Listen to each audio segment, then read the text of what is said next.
Hi everybody, welcome to Princess Yellow Belly Designs. Today we're going to be focusing on answering a question that we get a lot of, and that's how do you use those gorgeously irresistible photo panels in practical quilting applications, especially the smaller ones. So we took a very basic table runner pattern with squares and diamonds and triangles and one of our own original printed photo panels, and we put them together. We altered the pattern, we added some applique pieces, we altered one of our own shaped table topper panels, and we turned it into the Strawberry Farm to Table Runner. I hope you enjoy this simple how-to process. Here we are cutting the fruit smoothie panel. It's a picture that Susanna took. It's our own fruit smoothie. It's a strawberry one. And we are trimming down the main panel. Now, the main squares, all three of them, have to end up at 10.5 inches square. So first we cut them down to 11 inches to give us a little wiggle room while we're quilting. Don't be careful how you trim that fruit smoothie panel so that the smoothie ends up in the middle, not off up to one side or something. All right, then we layer batting behind it, spray baste it, and iron it so it's smooth and flat. And these are the two background squares for the Bargello strawberry. We cut those at 11 inches as well. To make the strawberries, pick 6 or 7 different red fabrics going from light through medium to dark. Cut 2.5-inch strips from each one. And here's a tip when you're sewing strips together. Start at top at one end, then turn the next set around and start from the other end. When you're finished, spray starch it, open the seams and iron them flat. Cut your strawberry template apart and lay your 3 pieces at different angles and then sew them back together. That gives a really nice effect. And then we cut out 2 of the green stem leaf templates and pin it on top. Layer batting behind the whole thing and quilt. Sashing is just border strips. We cut them 1.5 inches wide and sew them around all 3 main blocks. 9-patch blocks are very easy to make. Cut 2.5-inch strips of various red and green fabrics, as many as you have. I think I cut like 6 red and I had 4 green or something like that, so that's what we used. Once you have them all cut, then lay them out, see what you have, see the way you want to put them together. Mix and match as much as you can because variety is the spice of life. The strips do not all need to be the same length, just so that they're at least 7 inches long. Once you sew the strips together, cut the strips crosswise at 2.5 inches.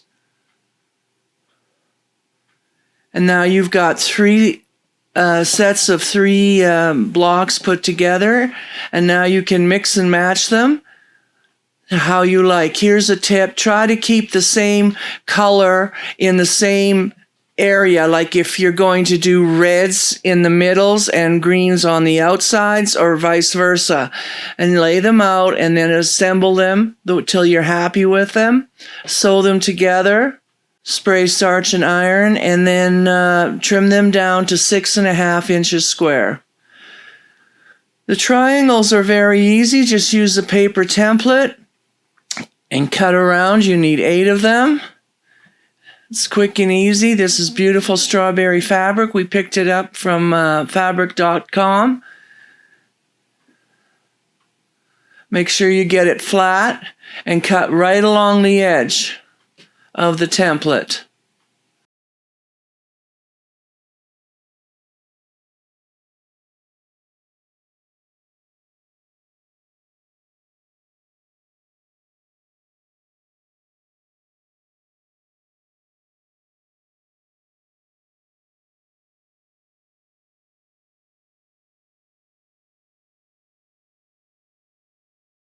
Spray starch and iron your triangles so they're nice and flat and smooth, and then we sew them on to the 9-patch blocks. Follow the pattern to do this.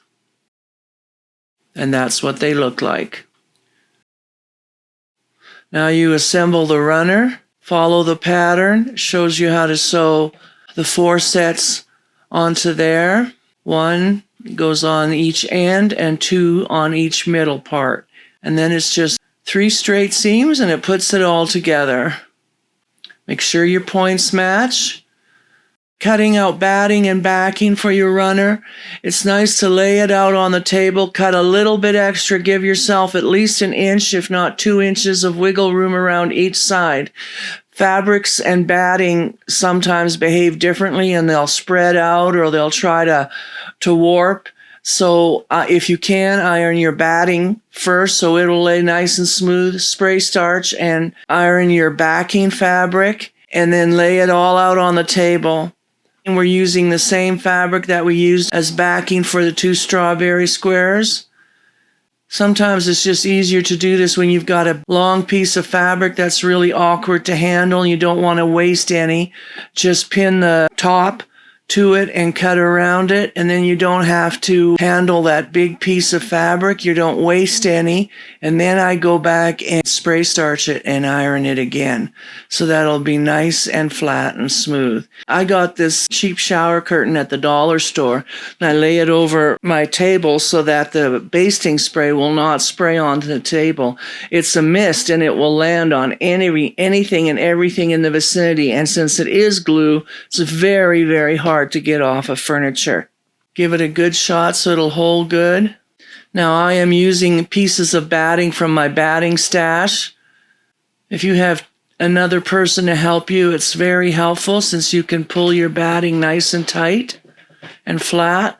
And since this is such a small piece, a relatively small piece, I didn't bother sewing my batting pieces together. I just laid them out like that. But if it was for a bigger like lap quilt or wall hanging, I would certainly sew that seam together. You can see the batting doesn't quite go to the edge. Get it as flat as you can. Try to get no wrinkles in it. However, it will wrinkle. The back especially will wrinkle. So I fix this problem once I have it all layered and basted. I take it to my ironing board. I turn it so the back is up, then I pull the back off the batting, pull it, lay it back down, smooth again, and then iron it.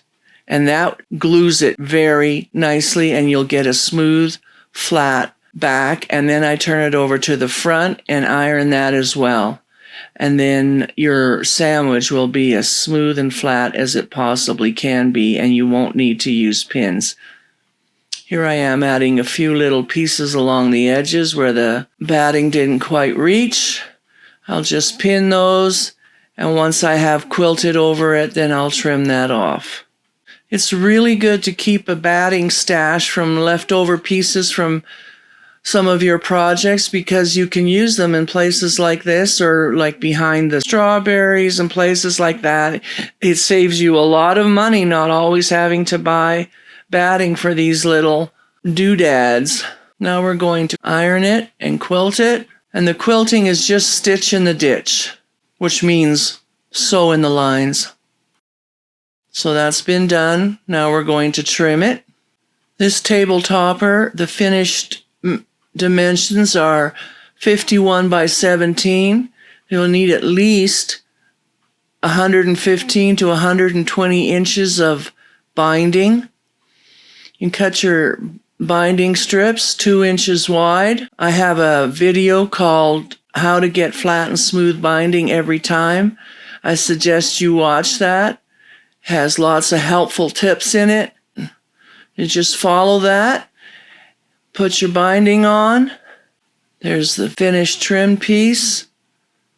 And there's the binding and you're finished. Enjoy. Thank you for watching, and please subscribe to PYB Designs. And like this video. We look forward to hearing from you. We love feedback.